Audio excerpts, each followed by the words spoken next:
اعوذ باللہ من الشیطان الرجیم بسم اللہ الرحمن الرحیم۔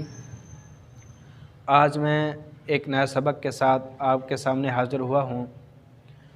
جیسا کہ ہم قرآن پاک پڑھنا سیکھ رہے ہیں بہت ہی آسان طریقے کے ساتھ، تو میں چند باتیں آپ سے یہ گزارش کرنا چاہتا ہوں کہ میں آپ کو بہت ہی آسان طریقے سے قرآن پاک سکھانے کی کوشش کروں گا کہ زیادہ تجوید میں نہ جائیں اور چند ضروری چیزیں پڑھیں جس سے ہم قرآن پاک کو اچھے طریقے سے سمجھ کر اور آسانی کے ساتھ پڑھ سکیں، اور انشاءاللہ میں یہ کوشش کروں گا۔ اس میں ہم چند چیزیں پڑھیں گے۔ چند چیزوں میں سب سے پہلے ہم نے ایک چیز پڑھی تھی، حرکات۔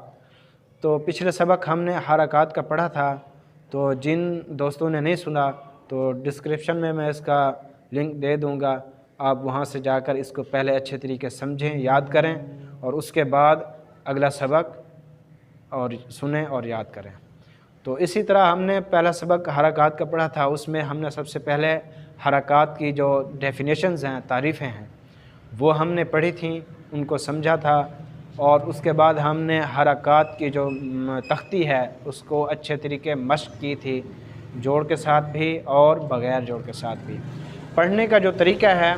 سب سے پہلے ہم نے تعریفیں یاد کرنی ہیں، تعریفوں کے بعد ہم نے اس تختی کو، جو تختی ہم پڑھ رہے ہیں، اس کو جوڑ کے ساتھ اور بغیر جوڑ کے ساتھ دونوں طریقوں سے اچھے طریقے ہر حرف کے ساتھ مشق کرنی ہے، اور یہ مشق کرنا بہت ہی ضروری ہے۔ اور انشاءاللہ اسی طرح ہم اگلی تختی کی بھی تعریفیں پڑھیں گے اور اس کے بعد اس تختی کی اچھے طریقے مشق کریں گے، اور امید کرتا ہوں یہ آسان طریقہ اور یہ آپ کو اچھے طریقے سمجھ آئے گا،